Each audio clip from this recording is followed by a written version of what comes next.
So thank you for coming out. Yeah, no, thanks for letting me. From deepest, darkest New York, upstate New York. Yeah, well, now I get to stay at your house. Well, Yes. I really came for Minnie.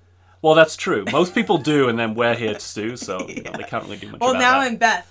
Beth is a I don't know, she's healing every little piece of my body. Yes, so it doesn't take long for people who walk through the door to end up getting molested by my wife while she fixes bits that don't work and knots in muscles. So, but thank you for coming out. Yeah, no, thanks I appreciate for having it. So for a quick introduction, because some people listen to this on audio only, Margaret Schlachter from Dirty in Your Skirt, Mud Run Guide, Elite OCR Racing, Elite OCR Journalism, writing a book.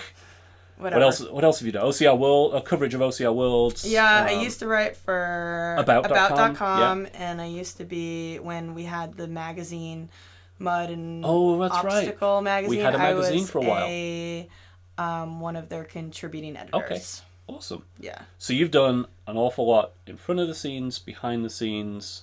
Mostly behind the scenes these days. Yeah. I know you retired, actually really retired recently, right? Yeah. From racing. I said, I'm not trying to. 2012, I ended the season in the Spartan. That was the first year of the Spartan Race Points series, for those that want history stuff.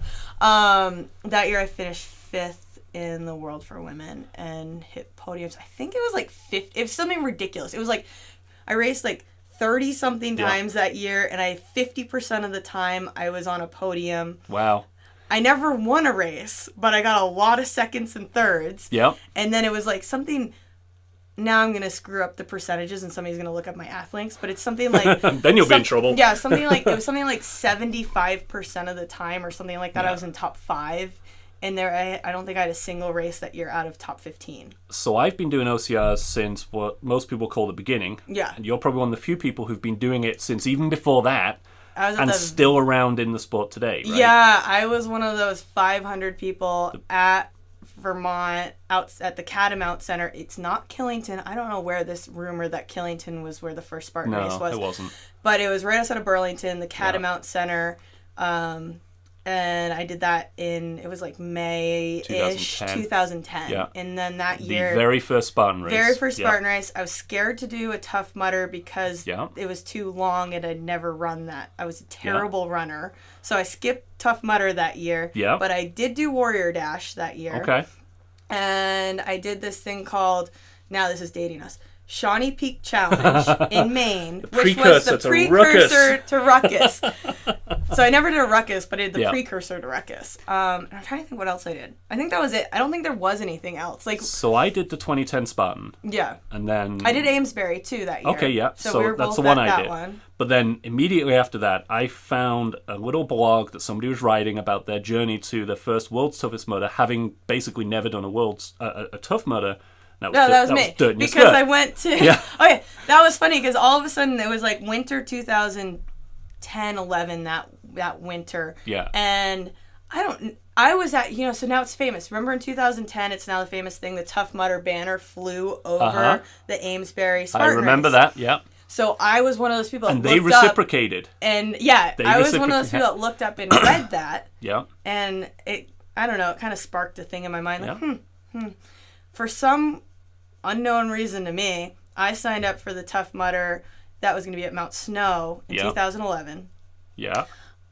I didn't really understand the Tough Mudder mentality. I don't think anyone did back then. It took me a long time to understand the Tough Mudder mentality. I get it now. Mm-hmm. I think it took me until about 2013 to figure it out. But I think back then the Tough Mudder had only done a few races. Spartan had only done a few races, and really all they were playing off was who was toughest. They weren't playing off where teamwork and your time, your competition, and where for fun. They were 100%. I'm harder than you. No, I'm harder than you. Because I got into the beast because at the 2012 Tough Mudder, there was a big bollard on the way out of wherever they were saying, "Now try something tough. Come do the Spartan Race Beast." Yeah.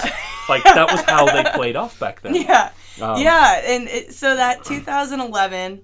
So I was at that one. I didn't race it, but I was at that. Yeah. Okay, so that was Cinco de Mayo weekend too, because I remember that.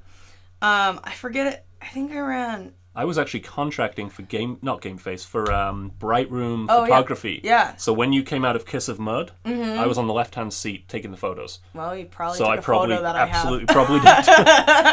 But yeah, I crossed the finish. So I raced in the first heat of the day for no other reason than I wanted to be done and go home. And run early in the day. Like there was no I wanted a clear path. I didn't know any better. Because that didn't exist back then. Because there was no elite wave. Back then, so World's Toughest Mudder the first year they were saying if you came in top 10%. This all makes no sense now. But if you came in top 10% for the day, but there's no timing, but there was a clock that said your time, didn't so they you say, self-submitted your time. That's right. But I crossed the finish line, and I was like the third female to cross the finish line, not really understanding this isn't really a race. But I remember I raced it. I remember what they said about that, because they used to say that if you did lie about it, then on your head be it, because now you're doing a 24-hour race and you're going to be hosed. Yeah. That was basically how they decided to weed people out, was you can time yourself and you can lie out. We don't care if you lie, but you are screwed if you lie. And that's they just wanted people at the world's toughest mudder. Yeah, it was the weirdest thing. I crossed the finish line and some woman was there. And she's like, you just qualified for World's Toughest Mudder. And I'm like, great, what's that? I mean, I say that now. I kind of knew what it was. Yeah. Obviously, I'd been on the website. I read the websites probably more than most people do. Yeah. Because I'm a dork like that. Well, because, I mean, you were riding dirt in your skirt. And you were, at that point, you'd gone to that race to try and qualify, right? I didn't. I went to that race just to try to do it. Right. So, I guess I should back up. So I signed up for that maybe in January or February. It's in May, Cinco de Mayo. Yeah. That would be May. Yeah. I was working at Killington Mountain School, coaching skiing in the winter. If you know anything about Ski Academy World, I was a dorm parent at the school. I was coaching. I was administrator. So the winter, I would work 21 days in a row. Yeah. I'd be working 12 to 16-hour days every day. Yeah. And they'd be like, "Oh, now you have a half day off." And that was sweet. Yep. And then you go back to work for another 21 days. So that's your whole winter. Winter ended, and now it's springtime, and I coached lacrosse at Rutland High School. Okay. I was one of their assistant lacrosse coaches. I just went down there. I was on the volunteer fire department in Killington, totally immersed. Lived in the Vermont life. Lived in the Vermont life. And I was like, oh, crap, this 10-mile race is coming up. I've never run a race longer than a 5K. I've been an athlete my whole life, but I played lacrosse goalie, so I didn't have to run. Yeah. That's the sole reason I started playing goalie. Running you didn't do the running thing. Yeah, and I was a ski racer all through. Which again, no running. No running. Sprints, fast, we're done. 2 minutes, we're done. Yeah. Maximum for downhill. And all of a sudden it's 30 days before this 10-mile obstacle race on Mount Snow. And I have that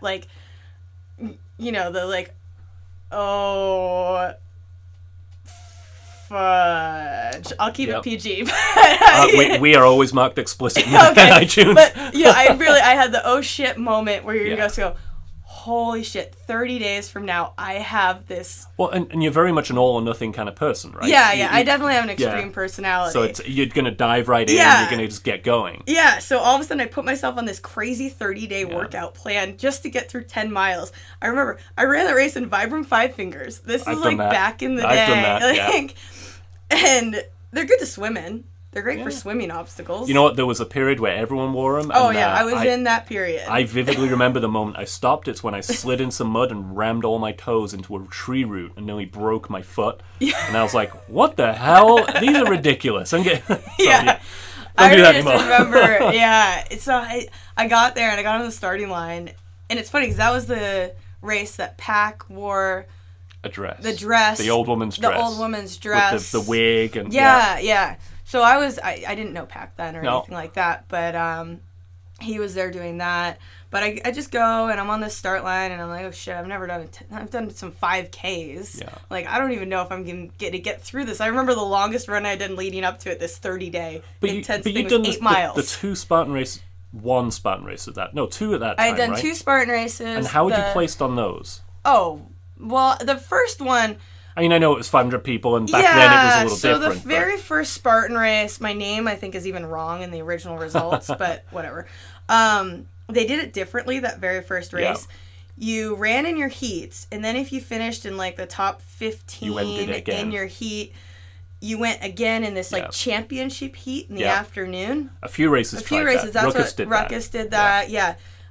Great in theory. Yeah. Sucked when you actually had to do it. Yeah. And just your body was, you're like, oh, I just did this. You're all nice and clean again. And CMC did that at the Intrepid years ago. And the timing and scoring process from the pit and the course, trying to match all that up to send people out again, took them like an hour and a half. Yeah. It was horrible. Yeah, and I don't even know, like, when I ran it, I just ran it, and that very first Spartan race, this is the hilarious. So there was a spear throw-esque, and for those that are only listening, I'm doing air quotes right now, because it was a spear throw, with a circle on the ground that was a hula hoop that they had spray painted to make a circle. And we did no burpees. There were no burpees. It was push-ups. 20 push-ups, not even 30. They used to put Dawn on the slippery wall. Yes, they did. One of the obstacles was a tarp on the ground with some mud underneath it that you crawled under. So the Dawn on the slip wall one year, wow, I don't know which one. I actually got really hung up on that damn thing. Like, I could not get up that damn wall to get up that hill, to get up that slip wall. Just a straightforward slip wall. Because no one wore cleated shoes. No, there was no. We're all in Vibrams. Well, that very first, the very first Spartan race, I went in a pair of Solomons that I have. Okay, so this, like, Solomons, I'm in, like, at least the trail shoe right now. Yeah. Gore-Tex Solomons. And there's a swimming section. Yeah. So that's why from then on, I'm like, Gore-Tex is not good. Yeah. And I had cotton underwear on. Yeah. Cotton yoga pants. Absolutely. Nobody knew the difference. No. Like we didn't know. We just. So I mean, for a lot of people who are racing now, this all seems like the old days. Yeah. And it is, but it's really only like a few years ago. It's not that far back. I mean, the sport's grown like crazy since back then. Yeah. So you did Tough Mudder. You qualified for World's Toughest Mudder. Yeah. So this is 2011. Now I did Tough Mudder. And that's when you launched dirt in your skirt to start like panicking about World's Toughest Mudder. Because I remember reading your blog post. Because at the time there was no content. Like, if you were like me, I'm on computers all day. Like, I wanted to read about this world, but I just found myself in there was nothing. So you were it. You were like the only blog out there that was regularly like, oh shit, I'm at the gym doing burpees. I'm gonna try CrossFit. I'm gonna go for a 5-mile run. I'm gonna Like that was what I followed because there was nothing else out there. Yeah, I literally went home from that Spartan race, or now we're at the Tough Mudder. Yeah. From that Tough Mudder after, and they give you, this is how Tough Mudder hooked you at that time too. Because they made it $100 cheaper if you signed up within the 7 days that you've done the race. So you only have 7 days to make this decision. I think back then it was only like $350 or whatever, and then it went up to $450. But it was a significant amount, and it was a massive unknown. Yeah, massively unknown. Yeah. It was going to be in December in New Jersey. Yeah. Like, I don't know who in their right mind wants to do a race. You apparently. Yeah, I don't even know. I still to this day, I'm like, I don't know what. I think it was just kind of like, oh, this is something different. Like, let's just. Yeah, it's out of my comfort zone. Yeah. But I mean, that all or nothing personality then kicked in because you started racing like everything you could. Yeah, right? Yeah. And I think we all did because we all got the bug and it was new and we felt excited and it was awesome and cool and we just ran everything. Yeah, and it got me, like, I was at a point where I had played sports my whole life. I went to a high school that was just for ski racers. Yeah. So my high school life was train, school, train, eat, study, sleep, rinse, repeat. Yeah. You know, there was no prom at my school. There was no, that's why the last Olympics, there were like 12 alumni in a school that graduates like 30 people a year. You know, so I was very focused. Very focused, and at this point, you know, I'd been about 5 years out of school. I was a coach, but I was probably, I wasn't big, so I can't say like, oh, I was so, but I was not in shape. I was about 20 pounds heavier than I am now. Yeah. I was still. You're just an average Joe, just doing your thing. Joe. Yeah. I lifted gates because I was a ski coach, so I was on my skis 100 days a year, but a lot of it I was standing. Yeah. And I always had gummy bears in my pocket because we'd always give the kids gummy bears to give them sugar throughout their training day. We'd give them just 1 or 2 gummy bears just to keep their when glucose little Johnny levels felt faint. Yeah. It'll be fine. And we'd keep their glucose levels Send him back to the top of the hill. Push him up. Training. Yeah, exactly. So It's great, except for when you're the coach and you're carrying like a 3-pound bag of gummy bears in your pocket all day long. By the end of the day, you're not carrying it in your pocket anymore. Yeah, exactly. You're carrying them in your stomach. So, you know, I don't want to say I was like a weekend. I was a total weekend warrior. Yeah. I was not going to the gym prior to this. I was not actively working out. I lived on a ski resort. Maybe I go for a hike every once in a while. I think everybody relates to that, because I mean that's why people started following the Dirt in Your Skirt page, is because everyone related to, you know, I'm someone who, I go out for a run a couple of times a week. I go to the gym every now and then. Yeah. And then they do this thing that's exciting and new and dangerous and muddy and, you know. Yeah. And then it's like, well, crap, I want to do that all the time. And that was it. You're all hooked, and now you all turn from weekend warrior to wannabe elite athlete. Yeah. And only a few people make it to that. But, but everybody kind of makes that mental leap for sure. right in the beginning. And that's what I think's great about it overall in general, is it's getting like a massive amount of people to actually be conscious about their fitness. And I'd always been conscious about food. Like, I've always been a massive like local food eater, CSA member before hippie. Hippie. No, you know, like my friends, when I was right out of school, we'd go and like they made their own beer and you know. For the record, anyone watching the video, we are drinking locally brewed beer right now from the Gardner Ale House. You know, and then they grew all sorts of other stuff too, and then they had their plants too, and other sorts of plants. So totally Vermont, I mean, that sort of thing. But it was so great. I kind of missed that like early 20s. You don't really have anything. Nobody had any money, so like big night out is we get a pizza and watch movies. Pretty much. But yeah, so I you know, in Dirt in Your Skirt, that's also a really big night out when you have a kid, by the way. Pizza and a movie for the night. That's awesome. Netflix and chill to me is Netflix and literally chill by laying on the couch. That would be a nice evening. And I don't even have kids, and that's still. But yeah, like, so I started Dirt in Your Skirt, and it was basically, you know, I had been an athlete my whole life, and now I'd been a coach for like 6 years. And because I was coaching when I was still competing in college, and I know one thing: you need to be accountable. Yep. Like, you need something. And that's why you start writing. And that's why I started writing for anonymous people on the internet. Yeah, for anonymous people on the internet. But I remember it was like my mom was like reading it, and I remember the first day that like it got over like 30 views in a day, and I'm like, oh my god, people are reading this. Or I got my first comment from like a person. I'm like, people actually read someone this. I don't know. That isn't my mom. Yeah, and I think that's anybody who's ever written a blog is gonna say the same. Yes. It's that same. All of a sudden you realize, oh wait, because when you're writing a blog, you just, you know, I made the Facebook page for myself, and I would say, today I am going to, and you were reading it back then. Good Lord. Today I am going to run 2 miles. And I say the same thing all the time, because it's literally what would happen. I'd go and I'd run the 2 miles. You know, I'd go to my regular job. I worked full time. Yeah. I'd either run before work or after work or whatever. Luckily for those, well, this is New England, so this is awesome.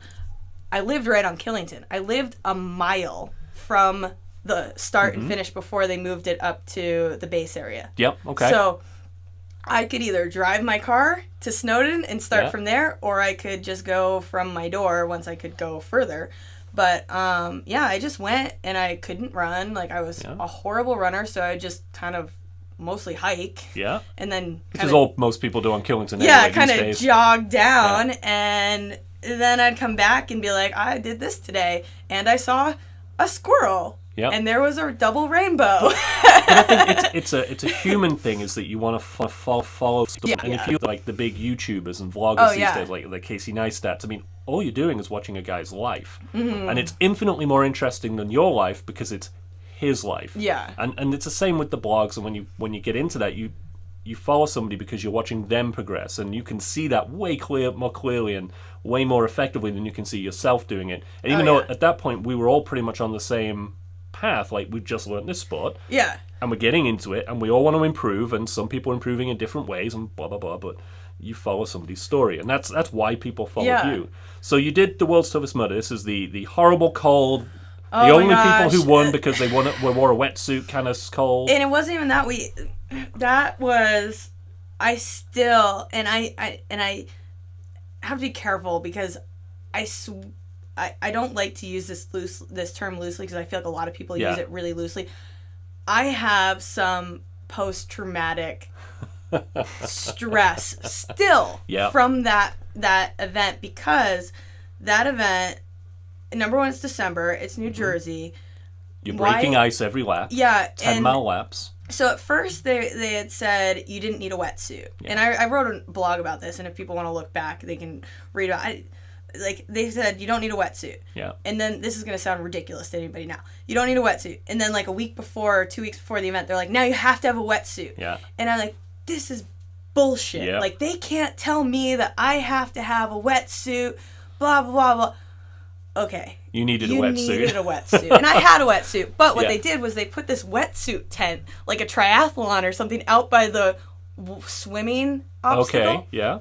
Well, that's about 9 miles into the course. So you were expected to get 9 miles in, then change. Yeah. And you had gotten wet within the first 100 meters. Yeah. So all of a sudden you're wet. It was 40 degrees at the start. You know, I had on like Under Armour cold gear and like CWX tights and... Freezing. You're freezing. And Vibram 5 fingers. No, I have real shoes. I think I had switched... At this point, I had switched to Innovate. Because a friend of mine, Lisa Madden, who I met through the Death Race, she wore Innovate's, the old Mud Claws. Yeah. And then I got the first version of... They're actually called Cross Talons. We all call them X Talons. Yeah. And wrote about them. And then that changed my life. I pretty much I've stayed in Innovate since then. Yeah. Tried a couple different shoes throughout them, but... I've been an Innovate person. So I got there, and it's like, we go, and I think the attrition rate was like... Atrocious. Was like 60% in the first lap, or something like that. Or a lot of people just went to their tent after one lap, slept for 20 hours, and then came out in the morning. Like, there's pictures of people finishing that had been... The jeans and t-shirt, and they just gave up. Oh, that was... Ray Upshots decided that he was going to show that... You could... Didn't he show up in, like, short shorts, like jean shorts occasionally? He showed up in jean shorts, and he didn't make it... I don't know if he even made it through the first lap. Yeah, I wouldn't be surprised. But a lot of people didn't even make it through that first lap because hypothermia set in. Because, I mean, the people who are racing today or have joined recently, this was complete unknown. This wasn't unknown, yeah. There was no one beforehand to say, this is going to be a bit cold, by the way. Yeah. Nighttime's going to be... You're going to get a little weird at night. You know, there's none of that. It's all discovery. Yeah, there was none of it. And there are some people that had endurance backgrounds. And luckily I had been training with Jason Jacksetic, who still works for Spartan Race, and he does their FODs, and he used to do their WODs. Actually, I used to write some of their WODs. Yep. I wrote a ton of their WODs. If you can look at like 202011 WODs, I think I wrote you were in the right place at the right time. They were growing, you were local, and you were running the races anyway. That was before anybody got credit for WODs, but whatever, who cares?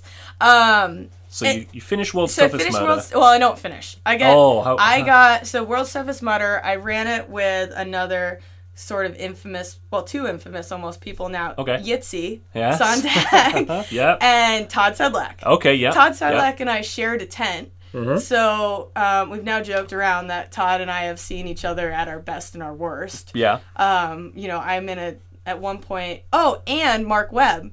Okay. And Mark Webb was dating a woman, I can't remember her name now, but they were like wasted. Oh, and Danny Sullivan showed up with pizza partway through, and you weren't supposed to get anything from outside help, but he brought in pizza. Yeah. And it was a shit show. Yeah. Like, for lack of a better term, it was a shit show.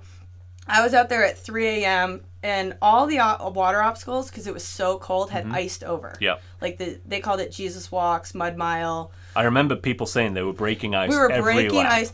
Todd Sedlak was backstroking through the ice. And for those who don't know Todd, he's like 6'8". Yeah, whatever. I'm 5'4", and Yitzy's not super tall. And so we've got this band of three of us. Basically, the three of us are together because in the middle of the night, like Amelia... You needed to be with somebody. Amelia was with Joel. Yeah. And Juliana, who won that year, Robert Coble was helping her, and he was basically following her around the course because all the volunteers disappeared because it was so cold. Yeah. There were there was nobody out on course, and there were probably like 20 or 30 racers that were actually racing during the nighttime. And it was nuts. And I was hypothermic. I was super, super hypothermic. And I made it to about 7 a.m. in the morning. We went into a med tent, and it was a little before 7 because the sun hadn't come up just yet. But I was stopping. Well, number one, I'd been hallucinating. There was this. That's not good. Not good. If you've ever run on the raceway track, there's concrete part where they had tires kind of in the back section. Okay. And I thought that the concrete was water. Okay. And that I couldn't step, and it was moving water. And I couldn't step in the tires because I didn't know how deep the water was.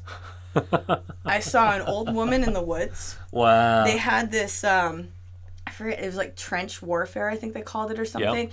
There are these trenches that they covered them with wood so it was totally dark in them. Yeah. And in the middle, and they put water in them too.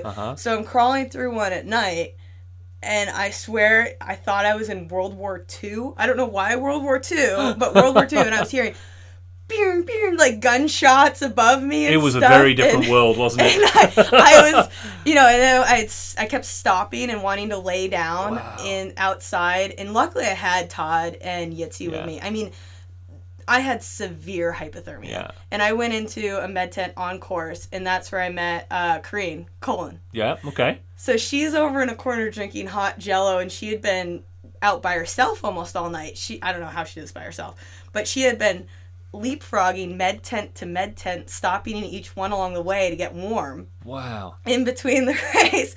She's in a corner, like, huddled down. They've, like, burritoed me up. And they haven't stripped everything off yet. They've just burritoed me up because the idea was I rest for a little bit, we go back out, we finish the lap. Because you're not going to quit. Because we're not going to quit. Right. So, finally they, like, pushed my cot over by the heater. Corine's like in a ball over by the heater, and she goes, and I don't know how it started. I think I had to tell my name to the person or something like that. And she's like, "You're Margaret," and I'm like, "Yeah." She's like, "You're Corine." I'm like, she's like, "Yeah," and she's like, "I wanted to meet you the whole race," and I'm like, "I wanted to meet you too." I've never been so broken in my life. Like, the two of us are at the worst possible moment in life. Like, I have never been this broken. I don't think I've ever been this broken since then. I have almost no control of my body. I'm shaking uncontrollably. She's like crazy. So it took you to the lowest. Yeah. So we both ended up getting in an ambulance, get to the finish line. She drops her timing chip. I drop my timing chip. We were the last two to drop out of the race. Why on earth did you come back into the sport at that point? So that took me a really long time, actually. Yeah. I got back home. Todd and I had gone together. He picked me up in Killington because he didn't live that far away at the time. And we drove back on Monday. We stayed in a hotel room on, like, Sunday night and drove back Monday. I get back to work. Now, I'm green. Like, I have no control of my body. I should have gone to the hospital. I didn't go to the hospital, but I should have gone to the hospital. They would have put me on an IV. They would have done a whole lot of things. Yeah, you were in bad shape. I was in really bad shape. So I go back, and they're like, "Oh, good, you're back. You can sit at the front desk for the next couple hours." Oh. Because I lived at the school. Yeah. So when I go home, it's where I work. You're working. Yeah. Yeah. And so I get back there, and one of the other dorm staff is like, "You look horrible." And I'm like, "I don't feel very good." And they're like, "Why don't you just go lay down?" I went and laid down. It took me 5 days to sit in my normal office without starting to uncontrollably shake. Wow. And I had, like I wrote a chapter about it in my book about the race day blues because I was so gutted and devastated from this, like, this thing. I mean, I'd been training for it for months. It was, like, this big buildup, and then I didn't finish. It was the first thing I'd never finished. Yeah. And I just remember I was sitting there, and I talked to Mike Morris, who I'd gotten to know through Spartan and whatnot. And Mike's got a huge adventure racing background. And I was like, "Mike, I don't know what to do with myself right now. Like, I don't feel like I can work. Nobody understands what I just did. Like, they don't get, I don't have anything. Like, now they give..." There's this big epic thing, and that's been taken away. Yeah. And now what? Yeah, and now they give out, if you don't finish World's Toughest Mudder, they give you an orange headband, and if you finish, you get a black headband. Okay. Back then, you got nothing. Yeah. You got a T-shirt. Yeah. They're like, here's your T-shirt. The one you didn't want to wear because you didn't finish. Yeah, I mean, you got this like T-shirt, and you're like, sweet, I have this T-shirt. Yeah. I actually didn't wear it for a long time, and then I ended up giving it away because I didn't feel like I'd earned it or whatever. I don't know. I look back now, and I'm kind of like, this is all funny in hindsight. Some of it, I but get it, I was gutted. Yeah, I get it. So you've come back from Toughest Mudder, and you're back in Vermont, and you start getting wrapped up in the Spartan world. And at this point, you got involved with Spartan before you left the school, right? You were not working for. But I've never worked for them, but you were just around. And at that point, any startup, if you stand still long enough, you're going to be given a job, right? Yeah, I mean, I remember I sent Joe. I found this is my again like geekiness. Yeah. I figured out through a lot of searching the internet Joe's email address. I found Joe's email address, which is super easy to get now, but back then it wasn't public. This wasn't public. So this was, before World's Toughest Mudder. Yeah. This is before, and I sent him an email just because he lived 5 miles down the road from me. Yep. And I said, hey, I live in Killington. I just wanted to. I like Spartan Race. I've had some good experiences. I want to tell you the good, the bad, and the ugly of all these races I've done. Okay. And he said, oh, come to the office. And in true Joe fashion, this is when the office was still his trading office. Okay. No, this was a yoga studio. Okay, all right, yep.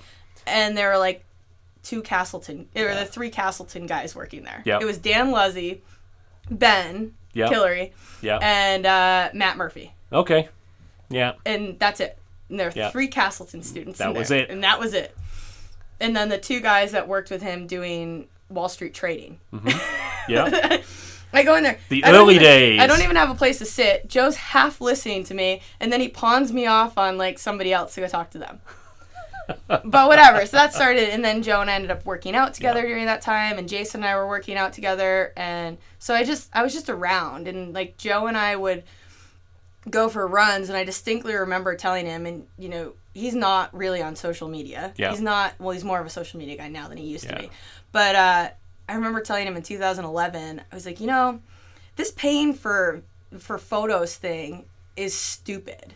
I go, why don't you just build into your race? This is a run. We're on like some stupid run at some stupid time in the morning because Joe works out at 4 in the morning. Everything's at 4 in the morning. Yeah, because he wants to be back home for when his kids get up to have breakfast with them. Yeah. So there's an ulterior motive to some of this stuff. But I remember we were out and I was like, Joe, nobody, like your triathlon days of like getting a photo printed out and stuff, that doesn't exist anymore. Like all I want to do is I want a photo after the race. I can put as my profile picture, watermark it with your brand, and build it into our funny story. In the early days of Spartan, the very first race actually, when Brent Dosha did all the photography. So like everybody else, as soon as the race was over, you go and look at your photos, and then you steal them. Yeah. With their watermark, and you don't care, and you stick them in a gallery on Facebook, and you forget about them. Yeah. Fast forward, God knows how many years later, Brent sends me the original copies and said, I saw these in your profile. I thought you might like the originals. Oh! So I'm sure somebody else told Joe the same thing, but I distinctly told... That was one of... So when I say I've never worked for... I've never necessarily worked for... But I've been never received a paycheck. Yeah, I've been very involved. And, for those that were around, Chris Davis, when he was in town... That was in 2012. I quit my job. I was going to say, so you left your job. Let's go back and then go the right way. Yeah, so you were talking to Joe. You were around Spartan, therefore put to work, respect for free. Yeah. And then you quit your job and you became the first full-time professional OCR athlete. So before that, in 2000, because you picked up some sponsors, right? Yeah. So in 2011, CWX sponsored me. And that was just, they just gave me some stuff. Like most sponsorships. Yeah, like most sponsorships. Because you've written a lot about this in the past. Yeah. The vast majority of people's sponsorships are like, here's a pair of our shorts. Can you mention us on social media or something? Exactly. Oh, I'm sponsored. Yeah. And actually, Motion Mate was the first one. Okay. And it's basically because they were my friends. Yep. And they were just giving me their product at wholesale. Yep. So that was their sponsorship. Yeah. So that was the first one. And then CWX came along. And again, it's like right place, right time, yeah, right thing. Because there was no plan for this. No one was doing this. And the PR person for CWX in New York was one of my friends' uncles. I think my son's knocking at the door while the cameras are rolling. Yeah. Can I come in? No. I have mail for you. I'll get it later. Right place, right time. Right place, right time. And that was right when Hobie Call was doing his run as well. And so I actually want to talk a bit about that when we get there, yeah. Sure. So that guy that was doing their PR was also doing PR for... Dylan loves you. He does. He was also doing PR for Spartan Race. Okay. Some PR for Spartan Race. So he was facilitating when Hobie was in the Wall Street Journal and all that sort of stuff. So that was my kind of connection with that. It was actually my friend Madeline's college graduation party that I met her uncle, who said, "You know this Hobie Call guy?" And you're like, "Oh yeah, I've met him." Yeah, and at that point it was... Oh, no. Yeah, at that point you hadn't met him. So this point... So I guess, yes, this is 2011, so I hadn't really met him. I had heard of who he was, that sort of thing. We can go through this later. But, so that happened, and then I feel like there's another sponsor, but Wasn't Innovate the sponsor? Innovate came in around 2012, but that was like summertime 2012, I think. But in spring of 2012, like early, it was like April, I think, Gaspari Nutrition sent me an email that said, we'd like to engage a conversation with you, blah, blah, blah, whatever.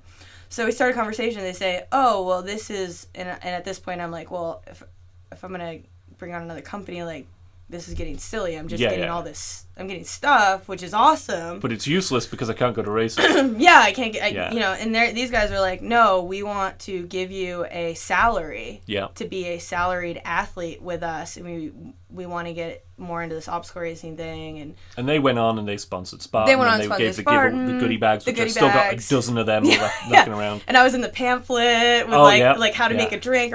So, they wanted a female, so they came to me, and we had some meetings back and forth. And I remember you becoming the first athlete, because at that point everyone was like, oh, this could actually be like a thing. Yeah, and it was so funny. I think it was actually Matt B. Davis that said something like, well, then you're because I didn't really I just considered I quit my job to do the website, and the only reason I could do that is because I had a salary coming in from Gaspari. And so that's why I did that. So when I quit my job, it wasn't like this, I'm a professional athlete, I'm quitting my job. But in hindsight, that's what it was. Because no one was doing that. It wasn't like you were the first female professional athlete. There was no one doing it. I mean, Hobie was racing full time, but he wasn't really making But he was still money. working, wasn't he? Had he quit his day job? I think he had quit his... Didn't that happen in 2012? Well, this is 2012 now that Gaspari. It was 2000. It was early 2012 that it happened. But I just remember when I quit my job, I went to the headmaster and he goes, "This is all funny in hindsight now. Yeah. At the time, I thought, how could he say this?" He said, "Well, how are you going to support yourself?" And I was like, and this is right after July 4th. I quit my job because I'd just been at July 4th weekend with my parents. Yeah. And they were like, well, and I was like, I'm going to quit my job when I get home on Monday. And they're like, what do you mean you're going to quit your job? You're head of admissions, you're head of college placement, you're like barely 27 years old, and like, what are you, you're like 27 years old, what are you doing? You're almost done with your master's. You have a career. And like, I thought you've made this, like, good lifestyle for yourself in this. And I'm just like, yeah, but I don't like what I'm doing anymore, and I don't like what I'm doing. Like, it kept being like, I don't like my job. Well, I love the kids, but I didn't like the infrastructure. It wasn't the kids were rewarding, but the BS that goes along with the politics ruins it. It always does. So you've become professional. Became professional. Without meaning to be professional, you've become the professional athlete.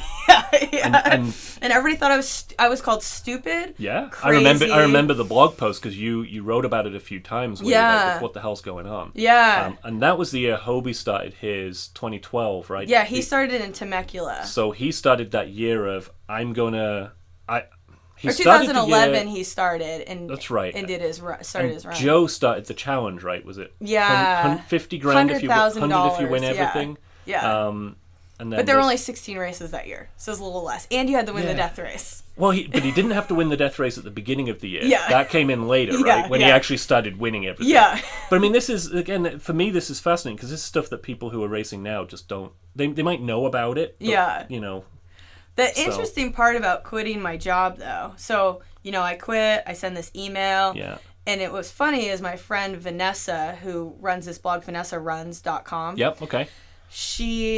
I used to call her my virtual friend because it took us years to meet. Yeah. But she was writing, I was writing, we had this connection. She quit her job. She's been nomadic now for years. Yeah. She and her husband now live in their RV. Okay. For years now. All right. With their dog and their cat. There's plenty of people who do that. And she's like dirtbag trail runner type thing. Yep. So she had quit her job. Her sister had quit her job and made a YouTube video of quitting her job. And oh, wow. It, like, not going to the boss, but like, I wrote this letter. Okay, I'm gonna so quit about my job. the experience. She pushed the button. She goes, I just quit my job. Yeah. When I go into work, I've quit my job. And it's this video, nothing happens, but yet it was super powerful to me. Another friend had just quit their job. It was this wave of women all quitting their jobs right around the same time. So I remember talking to Vanessa, and I'm like, I want to quit my job. She's like, do it. Quit your job. And I'm like, well, I have another source of income. She's like, do it. So quit, send all that in. The day after I sent the email to my boss, I got an email from Tuttle Publishing that said, do you want to write a book? Okay. I thought it was a joke at first, because I'm like, no one gets an email out of the blue that says, you want to write a book for us. But, so I go to this meeting totally skeptical. Yeah. And then he's like, oh, yeah, these are some of the books we've put out before. This is what we want to do. Yeah. So, I got a publishing, like, it took us a couple months to get to the contract, but... Because the book came out the blue. Like, from the outside, like, you didn't talk about the book. There was no... I'm writing a book. I mean, you just got it was literally, I got done, I quit my job, had this meeting. It took us a couple months to get to it around Thanksgiving time 2012. Yeah. The contract was set, and then they said, okay, you have 3 months to write a book. Yeah. Fun. To write a book is 35,000 words. But yeah, so I just did it, and at that point, you know, I was traveling as much as I could, and I went into, so I've written more recently now about, I went into massive debt that year. Like, I did not make money, and now I feel like it's a more cautionary tale I tell, but luckily I am almost out of all of that debt. But I started 2013 about $20,000 in debt from mostly racing. Yeah. I also started a company too at that time, but and I moved across the country. So there's other little pieces, but it is, and people are going to listen to this saying, what the heck did this person do? But I was caught up. I felt like I had to be at the races. People were like, are you going to be there? Had to be there. And you need to travel, and now I know more people, so now I'll say, I'll sleep on your floor. But back then I was staying in hotels, and I got caught up in the whole thing. And there was no pro team. There was no pro team. Yeah. We weren't even getting money at races. There was no money when you podiumed. I've got swords and free shoes. I was getting free shoes and swords. Yeah. Like, useless. Great. I can't eat swords or shoes. But these days, you can put them on eBay. Yeah. But then at the end of the season, you know, there was a prize purse. So we were chasing this point series that was new. And, you know, at one point I was number 1 in the point series. Then I vividly remember, like, all the arguments at the beginning of every year about the point series. Because I'm going to bet it happens now, but I don't follow that side. But there was always, back then, it was like the point series would change mid-year because somebody somewhere had a great idea about how things should happen. Oh, yeah. And as athletes, it was just a complete crapshoot. Like, are we going to get points this race? Do we get as many points? I don't know. Yeah, and I think I got $1,500 for being 5th at the end of the season in the series, and was $20,000 in debt. But then you got a lot of exposure when the Chris Davis story happened. Yeah. So, you know, and I think that was probably the point where Spartans started to take their direction as we're the race for everybody, and we're the race for you to change your life, and we're the race for the lifestyle race. Yeah. Rather than Tough Mudder, which still very much is a single event experience, and very few people get up and travel for Tough Mudders. Now there's a whole group that travel. Oh, I'm sure there is. I'm sure they were there from the beginning, but Spartan, I think that's where they started out, as we're a lifestyle. Look at this guy come and live in Vermont. And for those who don't know the Chris Davis story, he was massively overweight, did a race, finished last. While they were escorting him to the parking lot, they said, "Why don't you come and live in Vermont with us?" Yeah, basically, and then he got a leave of absence from work. And he came to Vermont for 5 months. Yeah, I mean, he was over 400 pounds when he came to Vermont, but at one point he had been, I can't say 700 pounds, because he was 690. Wow. 5 pounds, and he had one of the Chris gastric... is the nicest guy in the world. Oh, We've all met him now, but... he had one of the gastric bypass surgery type things. I forget which one. And the goal was to get him to run the Vermont Beast that year. Actually, it was the Ultra Beast originally. It was supposed to be the Ultra Beast. That's unattainable for a lot of people, so... Yeah, he got about halfway through that whole thing. He and I had met each other. I was actually at, well before this SGX and all that sort of stuff, they did this Spartan Coaches Weekend where they tested out the whole thing. Yeah. Which is kind of cool, because I was one of the people that was got to be one of the coaches to do it. Part of it was Chris Davis stuff, but it was like the world's worst exam met with the death race. That weekend we get there, and a month before it, Jeff Godin's and Joe DiStefano, they're like, here are 10 graduate level textbooks for sports physiology, sports exercise. Know everything in them, and you have a month to read them. Oh. And then we get there, and the first thing they're like, you have a 300 question multiple choice. Wow. And then there's we had 2 essay exams. We were chopping wood, and then it went into death race style. We slept outside on the top of Joe's Mountain, And the whole thing with Chris was, it was documented. Yeah. So Chris had just gotten there. Yeah. So I remember that Chris was given you're going to live off apples for the next month, and then you're gonna hike with a sandbag.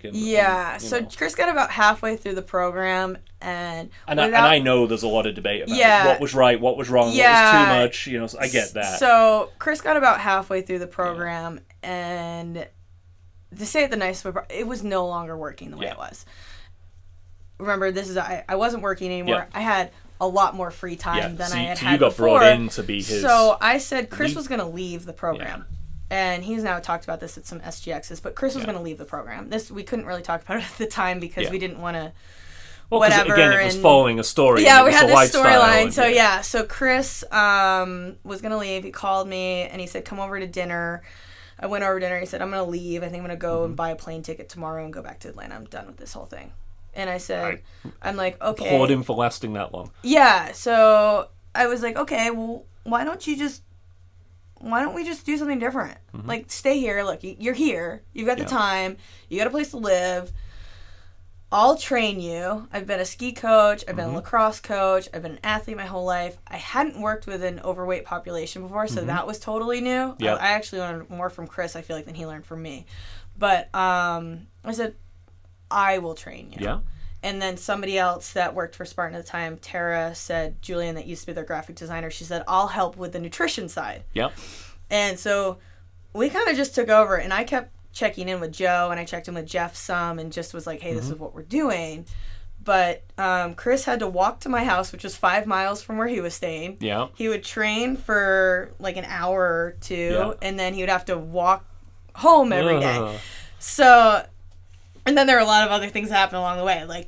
If I'm ever your coach, don't show up to my house late or text me 15 minutes after you're supposed to be there and say, I'm just leaving now. Yeah.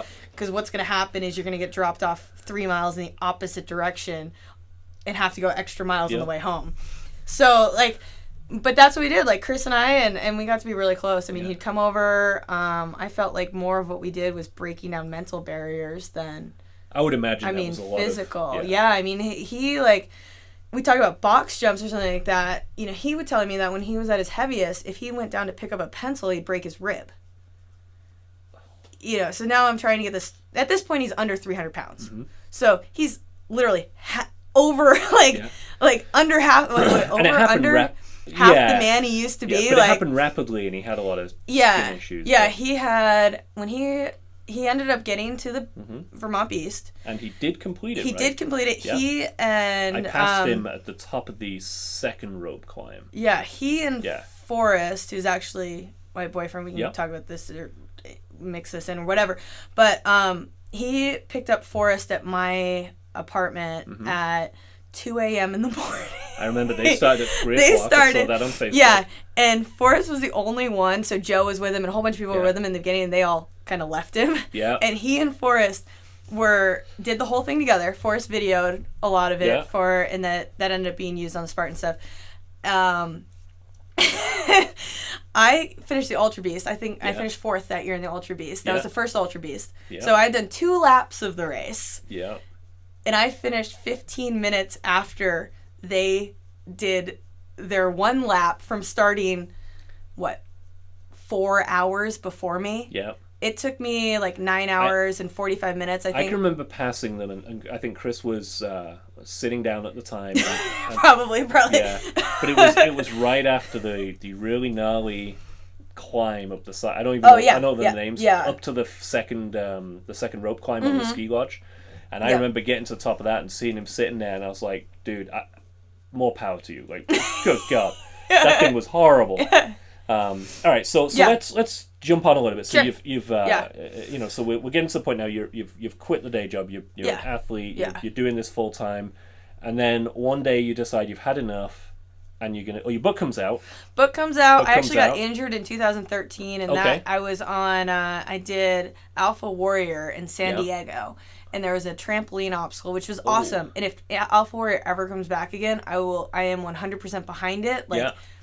Just because I got hurt doesn't mean don't do it.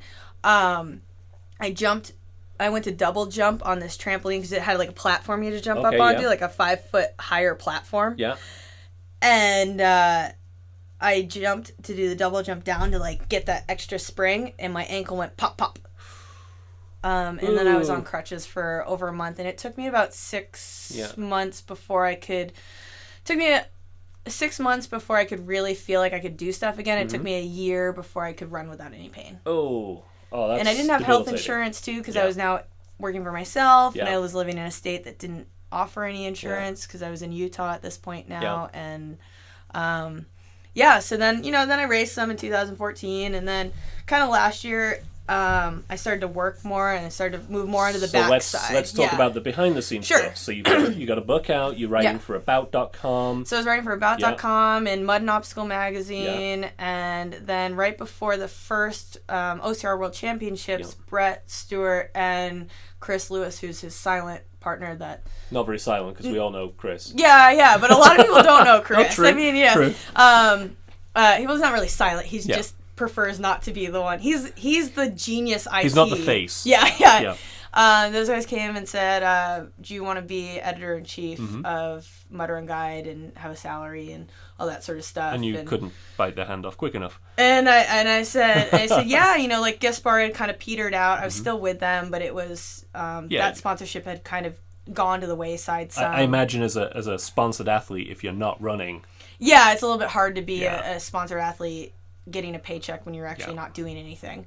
So I said, and it just kind of a cool opportunity. And I got to start to, you and I have had conversations offline about this, but kind of got to see things, and I started to see the whole industry as a like more from a broader view. Like we're no longer, it wasn't about the It's elites. not Spartan Tough Mudder Warrior Dash. No. It's not about the public Facebook page. No, I got to learn a lot more about the smaller companies. I got to meet a lot more race directors and started to like kind of visualize the industry as a whole instead of looking at like my little bucket, my little silo. To talk in my grad school terms right now, my silo that I was in. It kind of broadened my whole outlook on the whole sport. And I know from what I do with local stuff, it's massive. You talk to race directors, you talk to people working it, people promoting it. It's not just what you see on Facebook. It's not just the athletes and then a bunch of volunteers who make a race happen. No, and that's what I got really fascinated in, the whole behind the scenes. I'd always kind of seen behind the scenes at Spartan, but I really got to see behind the scenes at a lot of different races and see like who runs the sport, and then I started, you and I ran last year at Shale Hill in the Polar Bear in the Journeyman division. Yep. The Sandy division, right? The Sandy division. Don't we call it the Sandy? We do now. I like that. But I mean, to me, I kind of had this like reawakening of, it's almost like I had gone from the weekend warrior to that professional athlete to back almost not. I'm not a weekend warrior anymore, but I went back to that, this is just fun. Exactly. I mean, that's the whole reason the things like the Journeyman division, and that's a Shale Hill thing, it's an OCR World Championship thing, and it's a small local race thing, right? It's the less timed, some of them have timing, but it's the less timed, less competitive fun. Yeah. And that's why we got into this thing to begin with. And I think there's an awful lot of people who lose sight of the fact that this is actually supposed to be fun first. Oh, yeah. And then after that, you can worry about the rest of it. Yeah, and I think I did my first Warrior Dash for the first time since 2011. That was I did 2010, 2011. I did it at Wyndham, New York. Oh, okay. It was a mile and a half up the ski resort and a mile and a half down.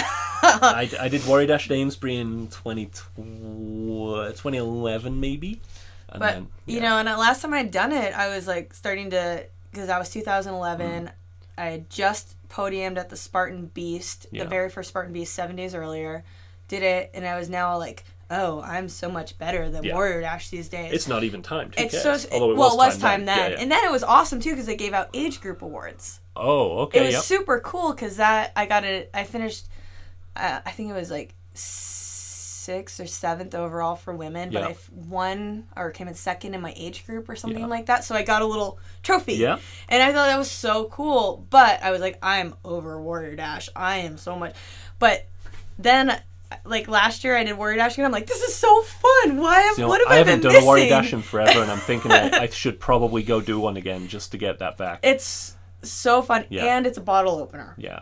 You get a bottle opener. Do. The old one was not a bottle opener. I know. I've got the little old ones. Yeah, I got somewhere up there. So here's a question, right? Sure. We've just decided that the elite game is where you go when you want to be competitive and you lose sight of the fun. And the elite game can be fun still. So I have to preface that. I had a lot of fun, and I'd always been an athlete, and I'd always wanted to be that podium type athlete, but I was never that good when I was a ski racer. Okay. I was never that good. I had roommates that were like on the US ski team, and that was like, it would be like, to put it into OCR terms, they're the elites on the podium, and I'm the open racer that's doing 500 burpees because I can't do anything. Yeah. Like that was kind of like, I was never, it didn't matter how hard I worked, I could never get to that level. And when I was in college, like the best I ever did was I'd get like a top 10, and that was out of like 60 racers, and that was like, it's good. So when you started podiuming at OCRs, you got that bug. I got that bug, yeah. So we've said this earlier, but my beef has always been with the elites is that they lose the fun. Yeah. And your average Joe doesn't necessarily relate to them beyond the, I wish I was that good. Yeah. And, I mean, I've said this on Facebook a whole bunch, but it's, a lot of races are focusing too much on that. Yeah. So recently, I mean, as we've talked about, Hobie issued that challenge to Ryan. Oh, yeah, that was, yeah. So, taking into account that Hobie I don't think it went over as well what Hobie meant it, and for those that don't really know, like in Hobie's religion, they don't watch rated R movies, so his humor is kind of PG-13 and lower. So I think sometimes that like something's lost in translation there. So I don't know that putting that, like, what was it, Back to the Future? I think it was Back to the Future, yeah. I don't think that quite went over well. I think he meant it as just like, I know he meant it as just a ha-ha funny. I think something was lost in translation. Hobie can be, yeah. he's a nice guy who means well. Yeah. And I think he's never had anything but the best for the sport in mind. Yeah. Even if some people are fed up of hearing about short courses and televised. Yeah. But he issued this challenge to Ryan, and like I said, based on the fact that Hobie's effectively a brother-in-law. Yeah. How many minutes do you think Ryan's going to beat him by? So I don't know, on the spot. I think it's going to be really... And if Hobie is listening, I'm saying that in jest. I think it's going to be really close. I don't know. It's hard to say because I haven't... Because Hobie worked for Battlefrog, and the whole Yep. reason that Battlefrog is mandatory obstacles is because he pushed Yep. that. So I think a lot of people lose that part. That Yeah, he was the face of Battlefrog for their first year. Their first generation. Yeah, I that guess. very beginning. Ryan's a monster and is let's take away the undefeatable, whatever, all that sort of stuff. Yep. But he is an incredible athlete. Absolutely. I mean, Ryan is a freak of nature in a lot of ways. Like people, they people genetically wish that and he works incredibly hard too. Yeah. And Hobie's older. And I'm not actually expecting an Yeah, answer, no, right? no.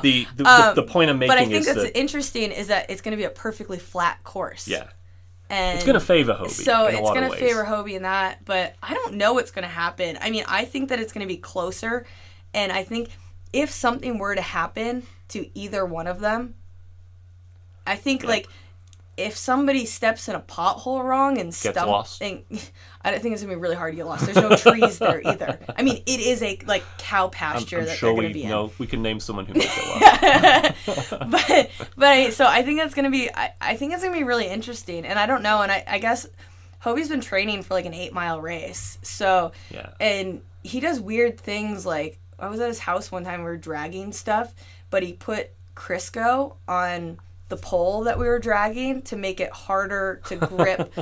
And before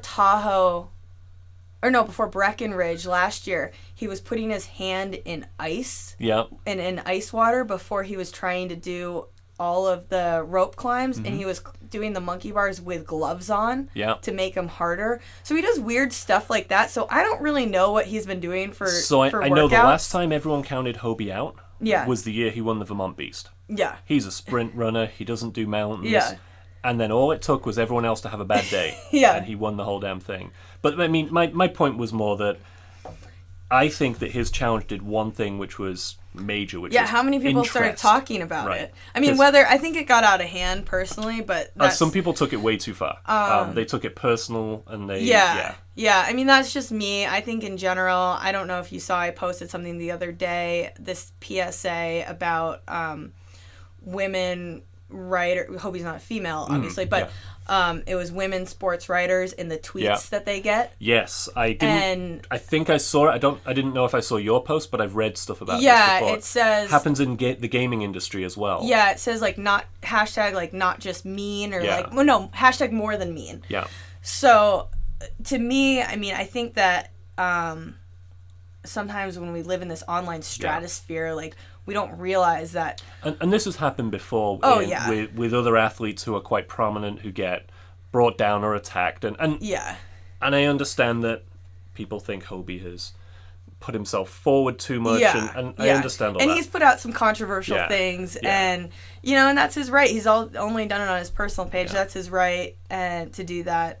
We don't always agree on things. No, we don't. If you're at a family gathering, I can tell you sometimes I just walk out of a room. But I think sometimes he probably wants to walk out of a room on me. I think the one thing he achieved though is he made the elite game interesting. I think so and I too. understand that there are people who focus on the elite game and that's their world. But for me, and I would guess for 90% of the people who run races every weekend, they don't give a shit who wins on a weekend. Yeah, and I think that's something that when Hobie was winning everything back in 2011 and 2012, that it was back really to that story. Yeah, it was really exciting because number one, there was this $100,000 challenge thing, but the other part is that the industry was so small that it became Hobie really is the first superstar in the sport because I mean people wanted to meet this guy. They're like, who's this guy have a video that keeps winning everything? Crossing the finish line with some Spartan, and Hobie had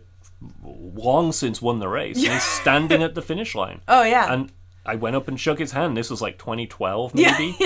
So we were nobody back then. Yeah. I mean, so. And I think maybe some of it that we got excited, or you got excited about, and maybe some. Can we say OGs? Does that work yet? Are we sure. I don't know. Some people that were kind of in the game. Yeah. Years ago and are still in it. It's kind of almost like an old versus not that Ryan's been in it for a while too, but it's this No, I don't see what you mean because old versus new. It's a bigger picture. We see a history. We see like where everybody came from. Yeah. But I mean, for me though, I mean, the elite game has to be interesting, or it's not worth it. I mean, the whole reason I do these podcasts, I don't bring elite athletes on. Sorry, Rob. Is because there are other people doing that, and that those stories don't engage me, and they don't engage a lot of people. And they do engage plenty of people, or there wouldn't be podcasts and shows maybe it's just we're not paying attention to it as much anymore. I mean, I pay attention to it for work reasons, but I mean, I would love to see.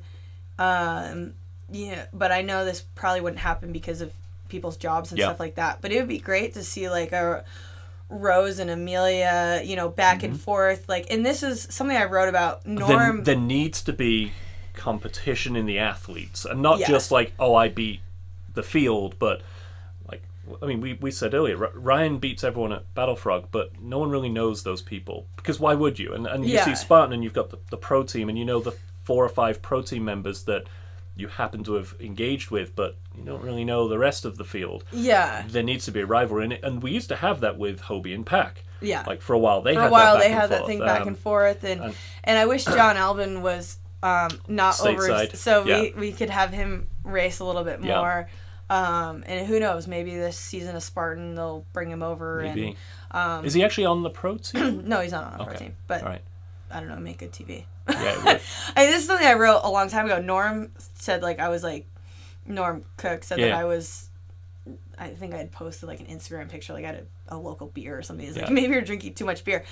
I said, like, I think it would be awesome if we had, because right now it sucks. Every championship is within 8 weeks of each other, at least last year. Some of them aren't going to happen this year, so it's different. But I did this post where I moved all the championships to different geographic. It was very North American, very American centric. So I understand that, like, in reality, be moved all over the world, but you have to start somewhere. Yep. And it was kind of a crazy idea, anyways. But I moved all the championships around, so it's not like the end of the season's the same for everybody. It would be like I had Battlefrog, since they're down in Florida, their championship would be like now. Yeah. And then we'd have another championship another like 3 or 4 months from now, and another championship another couple months from that. And then we'd have like a month, like two or 3 months, kind of from that Thanksgiving time to January through the New Year. That's our off season.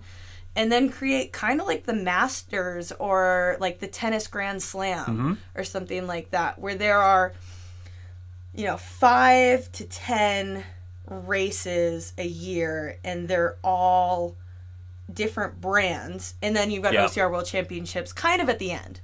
Like, make that at the end. And each one, and then I know this takes money and people going, and takes people playing together in the sandbox and not kicking each other's castles down. But if we had all of that, from a media point of view, it would be awesome to cover. From a fan point of view, it would be exciting and engaging. And I think from an athlete point of view, it would be more beneficial to athletes not getting hurt and not breaking down. And they can still be World Stuff is Smart. It can be 24 hours. Another one can be a 5K. Didn't he do Warrior Dash, OCR Worlds, and Spartan back to back, like 3 weeks apart? It's only 4 weeks apart. He didn't do Warrior Dash, but last year, not this past, sorry, 2014. Ryan was the only one to do all the championships. Okay. All right, so we need to start wrapping up a little bit. We can just go on for hours. So I always ask the question of everyone who comes on is, what happens next? Like, what do you think in a year from today, who's still here, who's gone, what's happened, athletes, races, like, we know what the current news is. We see Battlefrog struggles, we see Warrior Dash kind of getting rid of their world championship and changing how they approach things, and we see Tough Mudder bringing in a half. So 12-month window, what's happening next?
May 14th. So you need to put this out before May 14th. we can do that.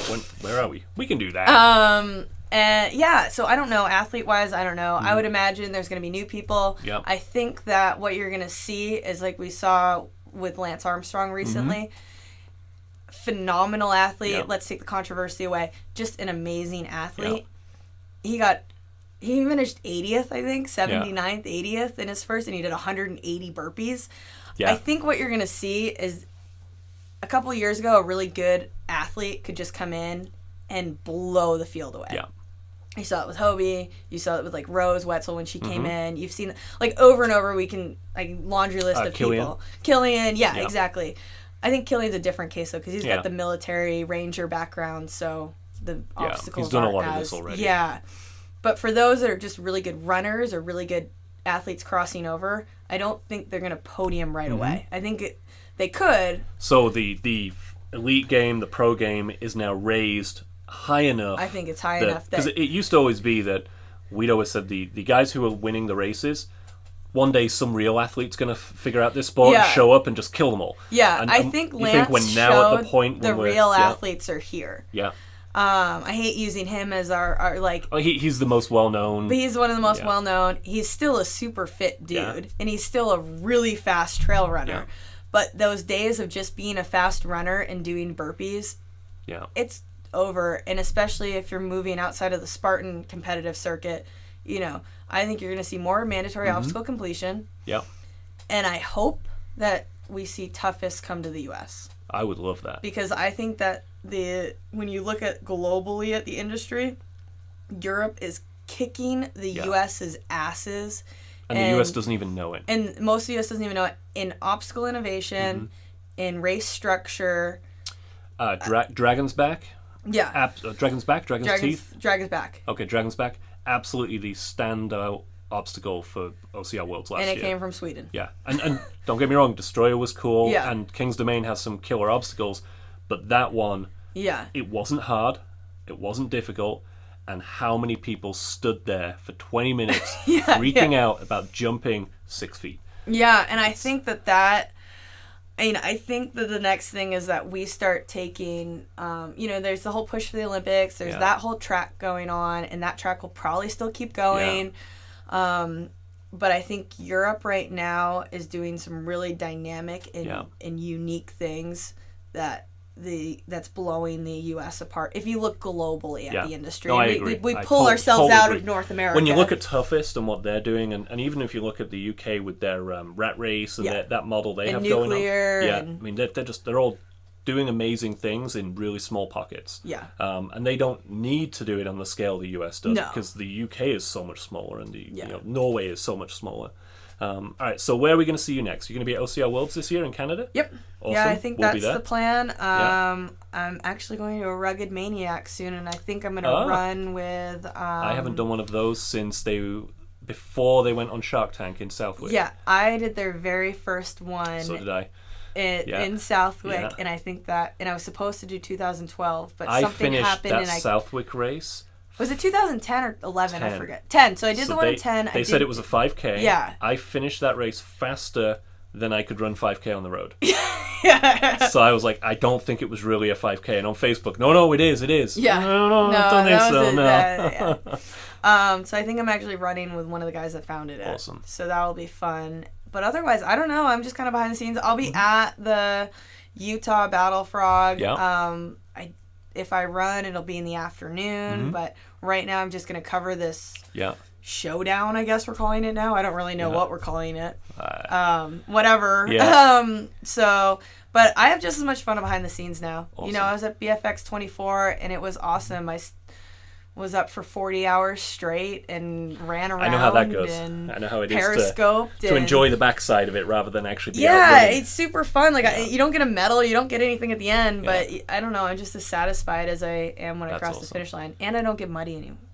I get muddy. Is that. I get muddy, but I don't. You don't get sweaty. Yeah. Well, no, I get sweaty. I guess I don't get the head to toe. Yeah.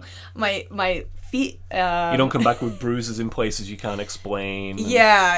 And I mean, my body's taken a pretty big toll from some of the racing that I did a couple of years ago, and I'm not old at all, but it's not recovering as fast. Yeah. So, as your wife has figured out, diagnosed my body as falling apart.